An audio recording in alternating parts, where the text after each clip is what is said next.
एकलव्य महाभारत का एक पात्र है।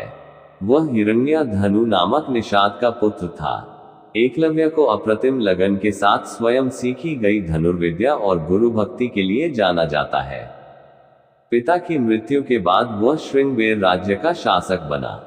अमात्य परिषद की मंत्रणा से उसने न केवल अपने राज्य का संचालन करता है, बल्कि निषाद भीलों की एक सशक्त सेना और नौसेना गठित करके अपने राज्य की सीमाओं का विस्तार किया। महाभारत में वर्णित कथा के अनुसार एकलव्य धनुर्विद्या सीखने के उद्देश्य से द्रोणाचार्य के आश्रम में आया, किंतु निषाद पुत्र होने के कारण द्रोणाचार्य ने उसे अपना शिष्य बनाना स्वीकार नहीं किया। निराश होकर एकलव्य वन में चला गया। उसने द्रोणाचार्य की एक मूर्ति बनाई और उस मूर्ति को गुरु मानकर धनुर्विद्या का अभ्यास करने लगा। एकाग्रचित्त से साधना करते हुए अल्पकाल में ही वह धनुर्विद्या में अत्यंत निपुण हो गया। एक दिन पांडव तथा कौरव राजकुमार गुरु द्रोण के साथ आखेट के लिए उसी वन में गए जहां पर एकलव्य आश्रम बनाकर धनुर्विद्या का अभ्यास कर रहा था।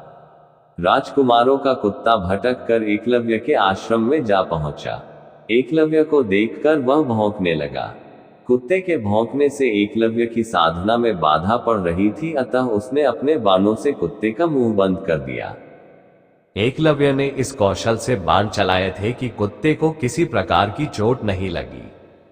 कुत्ते के लौटने पर कौरव, पांडव तथा स्वयं द्रोणाचार्य ये धनुर कौशल देखकर दंग रह गए और बाण चलाने वाले की खोज करते हुए एकलव्य के पास पहुंचे।